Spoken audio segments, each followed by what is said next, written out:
Hi Chris, thank you for coming in today. Thank you for making the time to see me. Not a problem. Did you find the clinic okay? Yeah, it was fine. Pretty easy directions. Oh, good.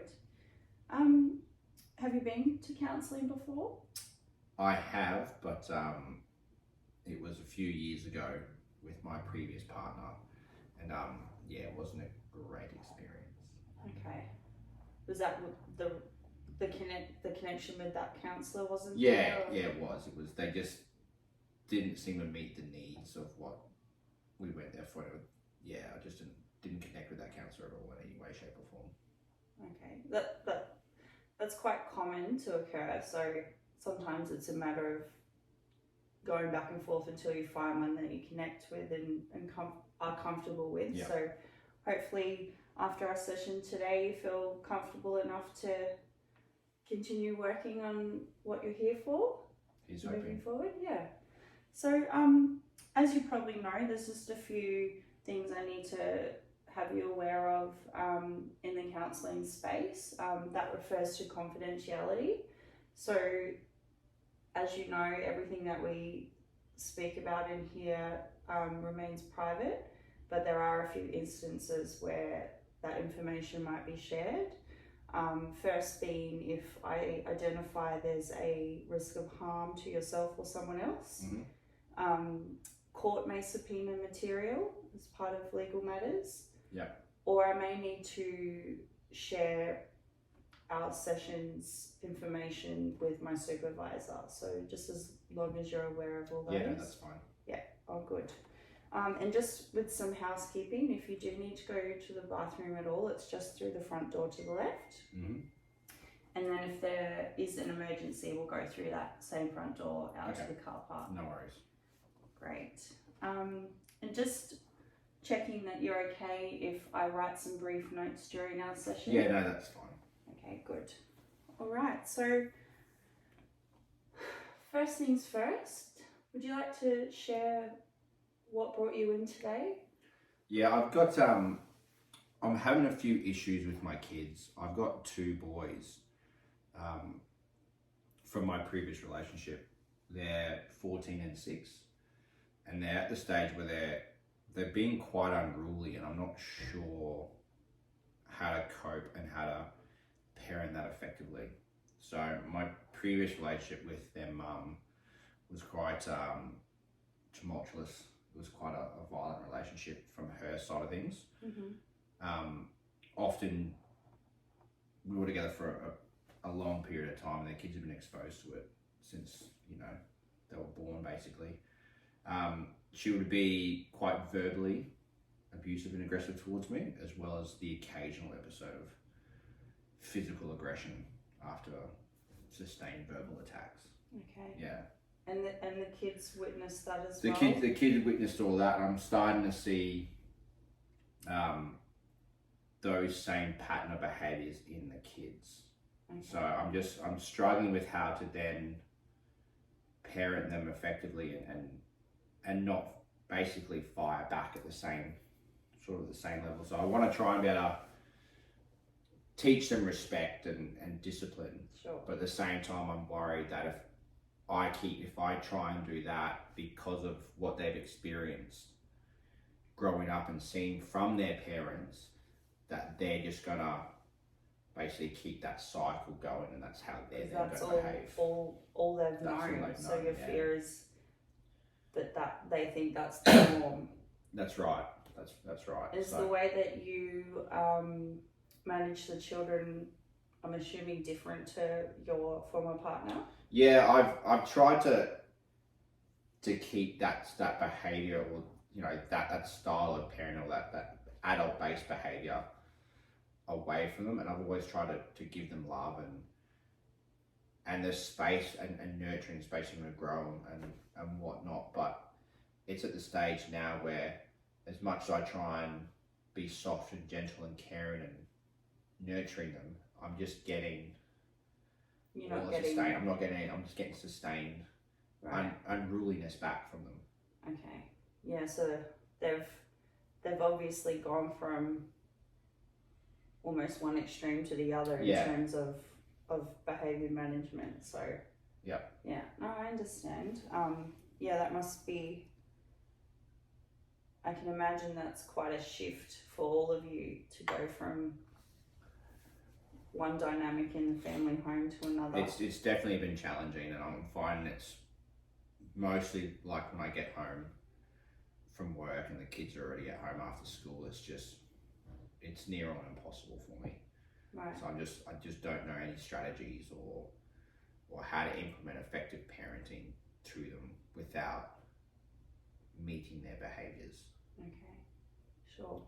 And the children weren't, the abusive behaviour before was only ever primarily directed to you. It wasn't. Correct. Okay. Yeah. Okay. Yeah. No, it was all directed towards me. The kids. They None of the just abuse or the witnessed violence it. was.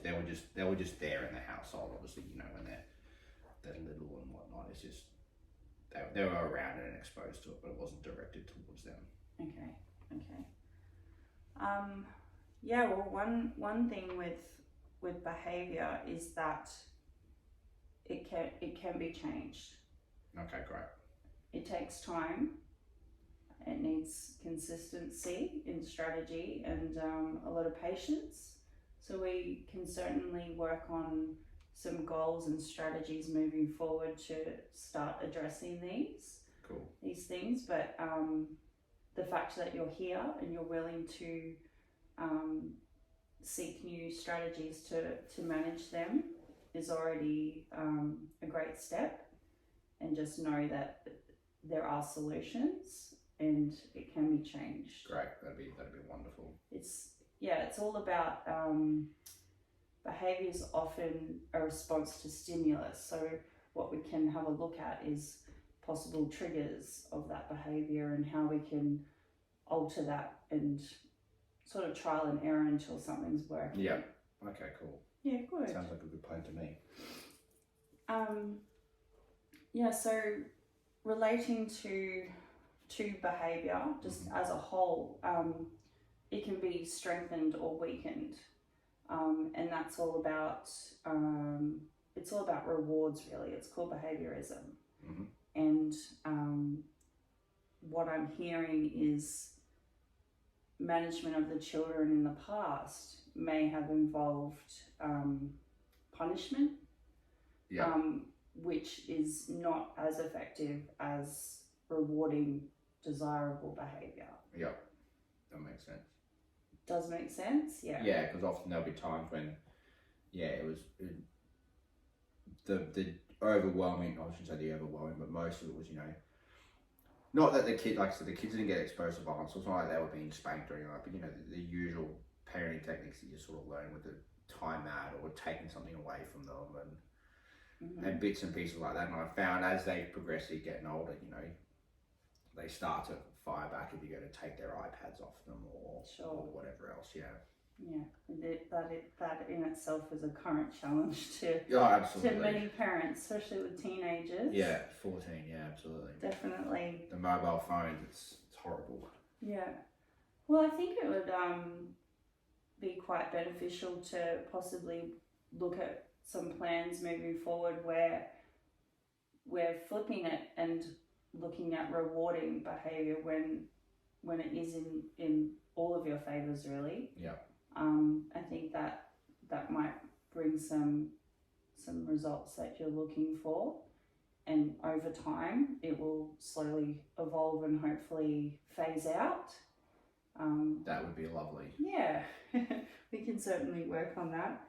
And I think the most important thing with any strategies is that reward that I'm speaking about is often given immediately after.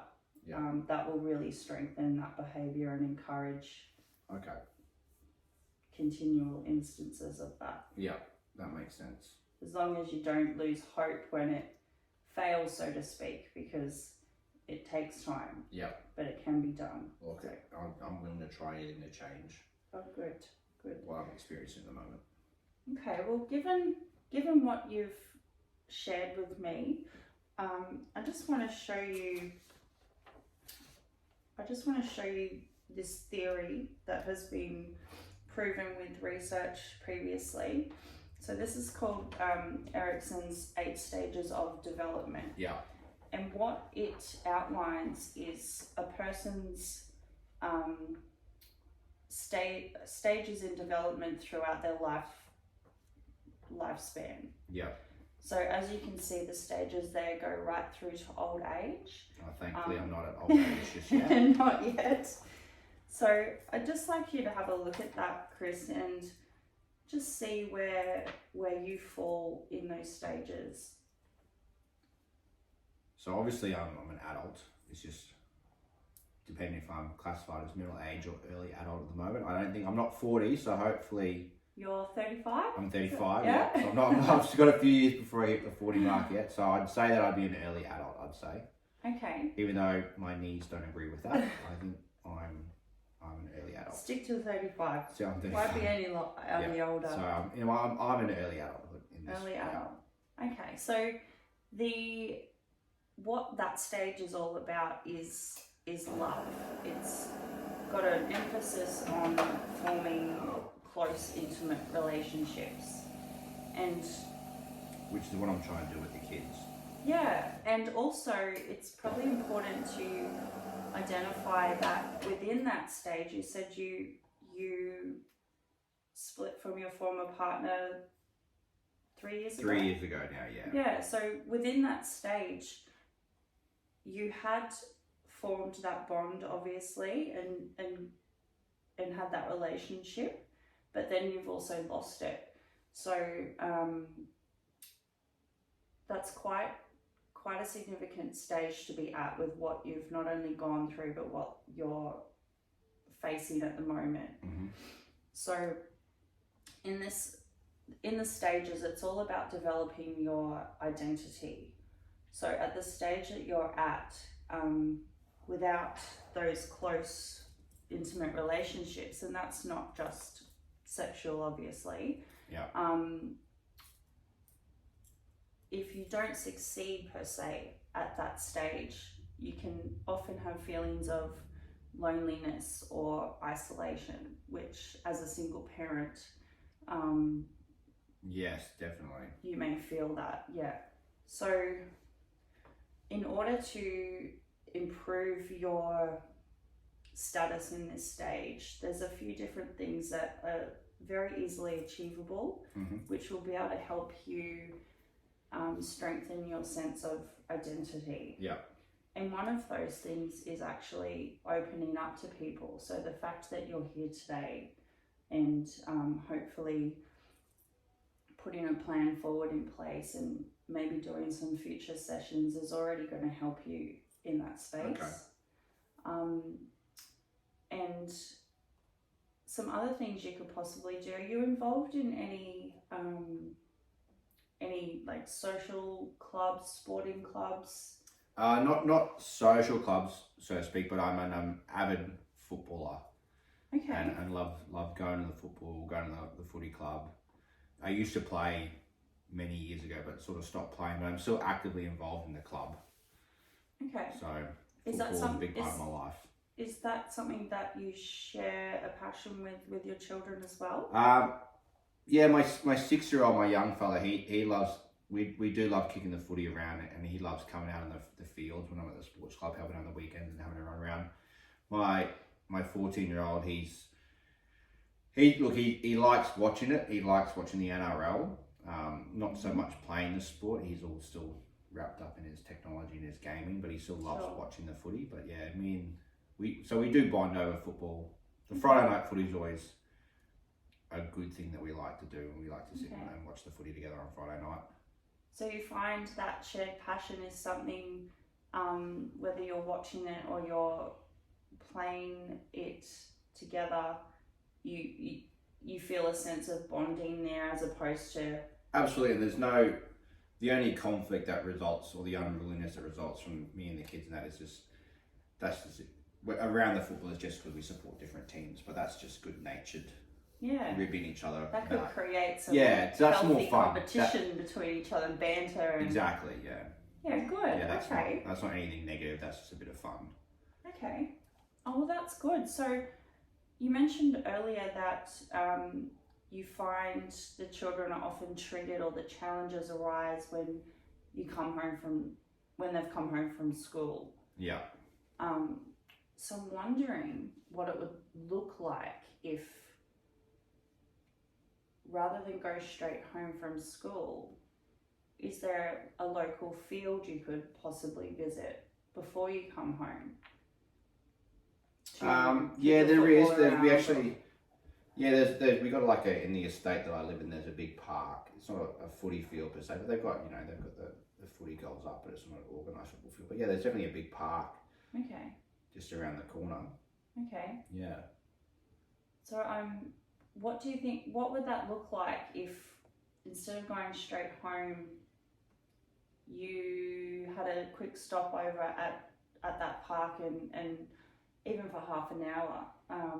There would probably be some resistance at the start, but like I said, these strategies do take time. Yeah.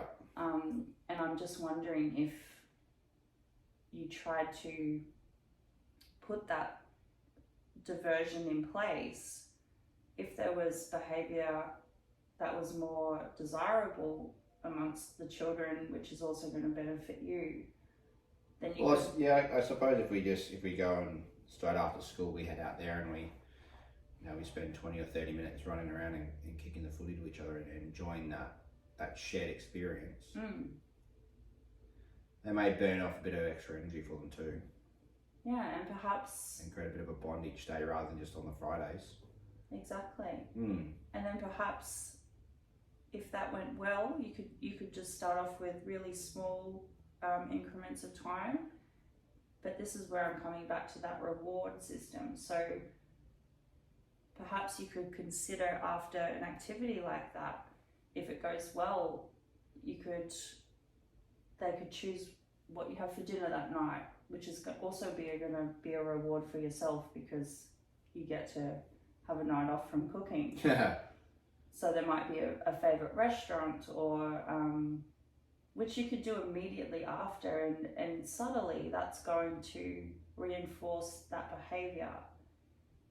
Yeah, I definitely see where you're coming from in that regards, and there is my eldest loves good fish and chips, and I think with all 6-year-olds they all love pizza, so And then I can see how that would be a reward for them if we have a good session of bonding, kicking the footy round. And there's no washing up for you. Yeah, It's really a reward for everyone. And nobody loves doing the dishes. No. So that's something that you could possibly consider, and then over time you could not do that activity and come straight home. And if that behaviour has sort of cemented a little bit and strengthened, then those rewards could continue in different ways. I'm definitely open to trying it for sure. Okay. Well, that would be interesting to, perhaps that could be a goal moving forward. As I said, it's all about small steps, so don't be overwhelmed by all the challenges. Yeah. Just small steps and seeing how we go from there. Okay. So would you recommend doing that like every day after school, or just like once or twice? I wouldn't recommend doing that every day. Okay. Just because it is a change in routine and the ages that they're at. I would leave that up to you to gauge, when you can gauge how the children are after school. Okay. And make a call on that. This is all in your hands, and you certainly have the power to be able to start improving these behaviours. Perfect. Yeah. I have faith in you. Sounds good to me. So, if that's going to be a goal that we're going to set, is that something that you could see trying to implement this week? Yes, it is. Sorry, that's my phone going off. No, that's fine. I'll just let that ring out. You can go to the That's fine. It's not a problem. Yeah, what are we now? We're Tuesday, so I could probably do that after school today. Okay. I think. And then perhaps next session we can revisit how that went. We can talk about what challenges may have come up because of that, because what we can do moving forward is create a behaviour change plan, and that ebbs and flows. There's always going to be different factors changing that, so we'll just move with that and alter it as we move forward. Sounds like a good plan to me. Yeah. Oh, good. Okay, so we've covered quite a bit today. Mm-hmm. So I want to thank you for coming in and sharing with me what you have. No, thanks for listening. Thanks for the strategy. No, you're welcome. And so how are you feeling about what you've shared today? How was that for you? Yeah, good. It's given me a pretty positive outlook. It's not a sense of like just repetition and hopelessness. It's actually, there's a plan in place I can start working towards. So that's good. So that's a positive outcome. Yeah. And you mentioned another thing that's come to mind as well, with that sense of identity for yourself. Not only will you feel empowered once you get these strategies in place and start seeing gentle progress, there will be resilience, but as long as you know that it is achievable. Something else that will really strengthen your identity is making connections outside of the home. Yeah. That's going to really empower you and give you a lot more confidence as well. So any of those hobbies or passions that you have, I would encourage reaching out to local groups, because once you start expanding on your support network, you'll link up with maybe other single dads or yeah, that's a good point. And that will help you strengthen that stage that you're at in forming those close, intimate relationships. And who knows who might be around the corner. You might even find a love interest that you can... There may be a single mum in the neighbourhood that loves football. You never know. Perhaps. You never know your luck. They do exist. They do. But as long as you can see that not only are these ideas that we're talking about going to help improve the behaviour of your children, which is primarily what you came in for, but this is also about you and the stage that you're at in those developmental stages. There are things that can easily be achieved in that to really strengthen your position in that stage and build on those relationships, not only in the home but outside of that. Awesome. And then any of those feelings of loneliness or isolation will definitely minimize because of those external supports. Yeah, that'd be great. Yeah. Okay. Well, I think you had down that you were going to come back in a fortnight. I think it was Tuesday week or Wednesday week. I think it is. I have to double check my calendar, but yeah, definitely. I think I've already booked in for a second session. Oh, good. Well, if you change your mind and you do want to go to weekly, that's absolutely fine. See how you go for the next fortnight and revisit those strategies and how they've gone for you. Sounds good to me. Good. So, and we'll work on that behaviour change plan as well next week. Yeah. And what are you going to do for you today after today's session? I thought it may be a quite emotional day, so I'm actually going to go for a massage. Oh, good. Yeah, I booked it at the, I think it's called Soak. Okay. I'll get a massage and then just chill out in some magnesium pools. I have not yet tried that, but it sounds like something that would be great for you. Yeah, why not? It's just around the corner, so I'm going to give it a crack. Yeah. And perhaps that's something that, talking about those rewards again, perhaps after, say, every 5 great afternoons at the park with the kids, not knowing when you're going to hit that 5 mark, you could reward yourself with a visit there as well. So that's some more. That's not a bad idea. I'll see how I go with the first one, see if I enjoy the spot first. You never know. But that's rewards for that you is as a well, reward. and That's that true. will just That's good. encourage you to keep at it. Sounds like a plan. Okay. Well, thank you for coming in today, Chris. Thank you for making the time. And we'll see you again in a fortnight. Yes, you will. Bye. See ya.